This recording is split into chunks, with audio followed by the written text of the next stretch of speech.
क्या आप high court LDC की तैयारी कर रहे हैं? क्या आप इस एग्जाम को क्रैक करना चाहते हैं? अगर हाँ, तो आप बिल्कुल सही जगह पे आए हो। तो फ्रेंड्स, मैं हूं दीपक प्रजापत। आज हम डिस्कस करेंगे हाईकोर्ट एलडीसी एग्जाम की तैयारी कैसे करें। तो फ्रेंड्स, शुरू करने से पहले अगर आपने हमारा चैनल सब्सक्राइब नहीं किया है तो प्लीज हमारे इस चैनल को सब्सक्राइब करते हैं। तो फ्रेंड्स, शुरू करते हैं। तो राजस्थान हाईकोर्ट एलडीसी एक ऐसा एग्जामिनेशन है जिसके लिए मिनिमम एलिजिबिलिटी 12th पास प्लस कंप्यूटर कोर्स है। तो अभी तक इस एग्जाम की कोई डेट फिक्स नहीं हुई है। तो आपके मन में ये कंफ्यूजन रही होगी, बिना डेट फिक्स हुए कैसे इसकी तैयारी करें, कैसे प्लानिंग बनाएं, किस आधार पर तैयारी करें। तो फ्रेंड्स, मान के चलो कि 3 या 4 महीनों के बाद तो एग्जाम होगा ही होगा। तो आपको 3 या 4 मंथ के आधार पर आपको प्लानिंग बनानी है और इस एग्जाम की तैयारी करनी है। तो प्लानिंग में कई चीजें इंपॉर्टेंट रहती है कि कौन सी बुक को सिलेक्ट करें, किस सब्जेक्ट पर कितना ध्यान दें, और टाइपिंग टेस्ट की तैयारी कब करें, और कोचिंग करें या ना करें।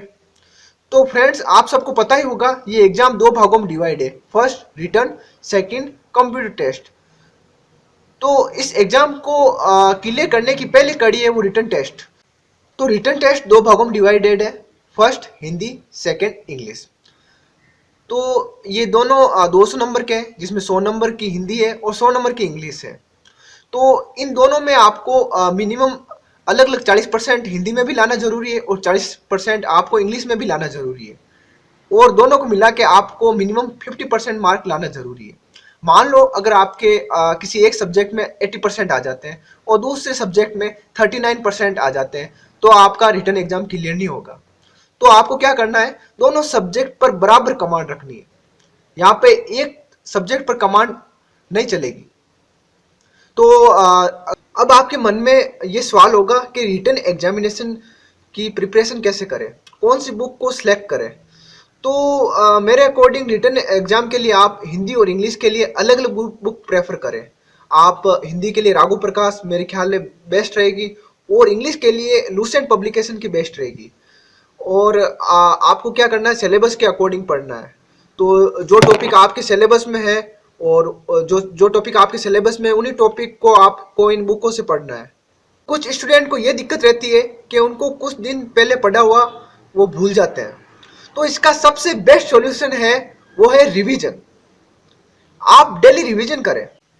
अगर कोई चैप्टर आपने माना कि कल पढ़ा है, तो आज सबसे पहले कल वाले चैप्टर को रिवाइज करना है और फिर न्यू चैप्टर को पढ़ना है। फिर तीसरे दिन पहले और दूसरे दिन के चैप्टर को रिवाइज करना है। फिर रिवाइज करने के बाद आपको नया चैप्टर स्टडी करना है। आपको ऐसे तैयारी करनी है कि आपको हर वीक में जो पढ़ा हुआ है उसका टेस्ट लेना है। तो आप टेस्ट लोगे तो आपको अपनी जो गलतियों का पता चलेगा, और फिर आप उन वीकनेस को इम्प्रूव कर सकोगे। तो फ्रेंड्स, गलतियां तो सबसे होती है, पर केवल गलतियां करने वाले सक्सेस नहीं होते। सक्सेस वो होते हैं जो अपनी गलतियों पर ध्यान देकर उनको इम्प्रूवमेंट करते हैं। तो फ्रेंड्स, एक और चीज, तो ज्यादातर एग्जाम में क्या होता है, 6-7 ऐसे क्वेश्चन आ ही जाते हैं जो पहले आ चुके हैं। तो आपको क्या करना है, ऑल एग्जाम रिव्यू जो मार्केट में अवेलेबल है उनको पहले पढ़ लेना है। तो अगर 4 या 5 क्वेश्चन जैसे मान लो आपके हिंदी के आ गए, और 4 और 5 क्वेश्चन आपके इंग्लिश के वापस रिवाइज हो जाते हैं, तो पूरा 10 नंबर का आपको बेनिफिट मिलता है। तो 10 नंबर का मेट पे कितना ज़्यादा इफेक्ट पड़ता है।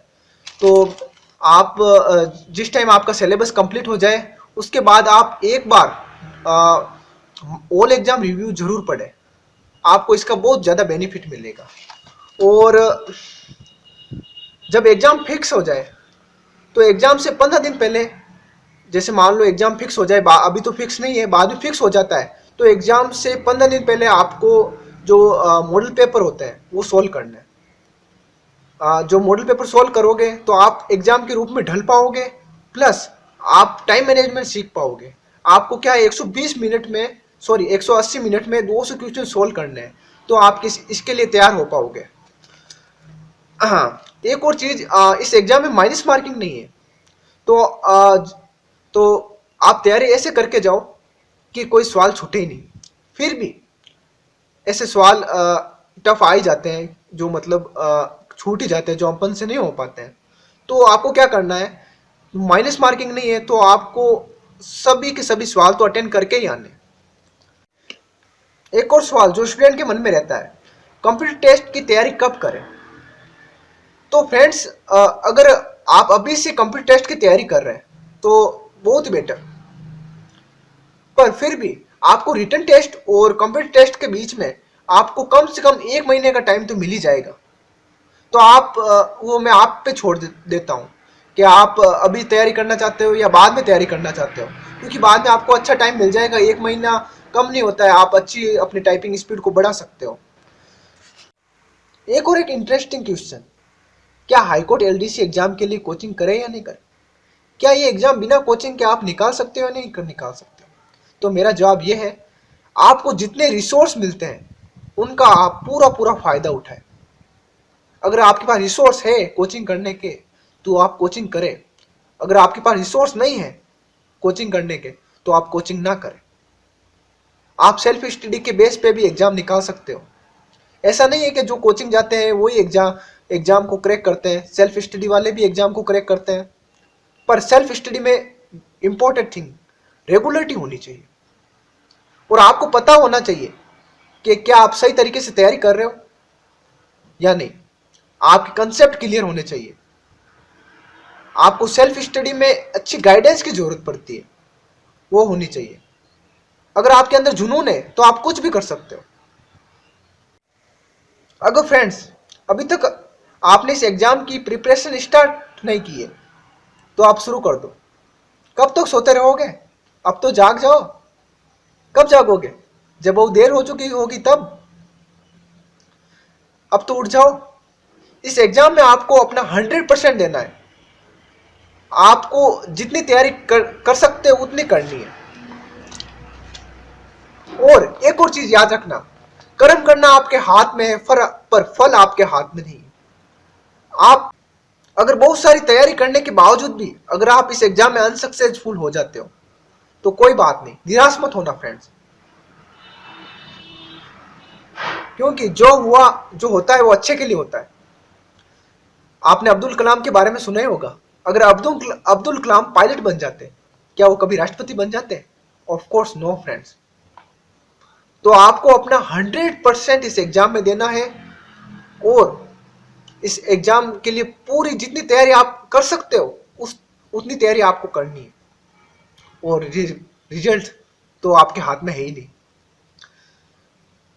तो फ्रेंड्स, इस वीडियो को बनाने का मेरा ये उद्देश्य है कि इस YouTube पे एक भी वीडियो नहीं है इसकी प्रिपरेशन से रिलेटेड। तो मेरी कोशिश है कि ये जो गाइडेंस है वो प्रत्येक राजस्थान के जो एस्पिरेंट है हाई कोर्ट एलडीसी एग्जामिनेशन के, उन तक पहुंच जाए। तो ओके फ्रेंड्स, अगर आपको मेरा वीडियो पसंद आया हो तो प्लीज़ लाइक एंड सब्सक्राइब करना ना भूलें। Okay bye.